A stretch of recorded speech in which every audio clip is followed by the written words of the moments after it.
मैं तेरी कामयाबी से बहुत खुश हूँ, लेकिन अगर तेरी कामयाबी में मैं तेरी गर्लफ्रेंड भी होती तो और भी ज़्यादा खुश होती। यह कहकर मेरा दिल पूरा मचल गया और मेरे नियंत्रण से बाहर हो गया। मुझे ऐसे लगा कि मेरा दिल मेरे सीने से उछलकर गले में आ गया।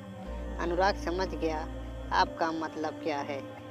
यह दिल खुशियाँ मांगे मोर, हाँ यह दिल खुशियाँ मांगे मोर। अनुराग जरा रुक। अनुराग क्या हुआ मैडम, रात के 11:30 बज रहे हैं, अब जरा जल्दी चलिए। जरा रुक और अपनी आंखें बंद कर, तुझे एक गिफ्ट देती हूँ। यह सुनकर वह मुस्कुराया और उसने अपनी आंखें बंद कर ली। तब मैंने उसके गाल पर एक किस कर दिया। उसने हड़बड़ा कर अपनी आंखें खोल दी तो मैंने उससे कहा, मेरे पति तो मेरे कहने से जज नहीं बन सके, लेकिन मैं तो तेरी गर्लफ्रेंड बन सकती हूँ ना, यह तो मेरा हक है ना। यह सुनकर वह हैरान हो गया और चुपचाप मेरी शक्ल देखता रहा। फिर ना जाने क्या सोचकर उसने अपना दूसरा गाल भी मेरे आगे कर दिया।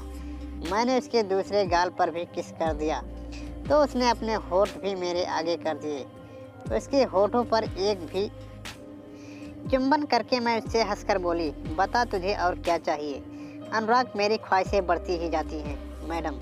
मेरा दिल कर रहा है कि मैं अपनी ख्वाहिश पूरी कर दूं, लेकिन यहाँ सड़क पर नहीं, मेरे साथ मेरे घर पर चल।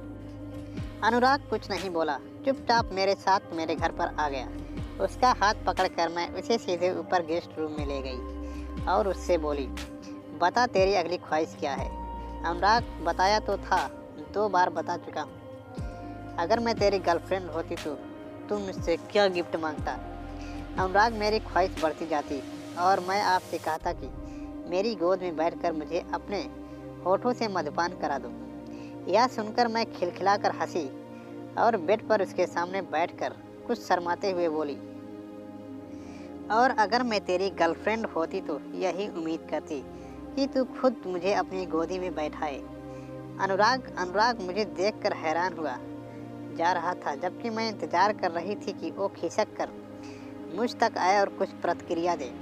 मेरे दिल में थोड़ी शर्मो-हया मौजूद थी और थोड़ा डर भी कि मैं ये क्या करने जा रही थी। अनुराग ने हिम्मत दिखाई और खिसक कर मेरे पास आया। उसने मुझे गौर से देखा।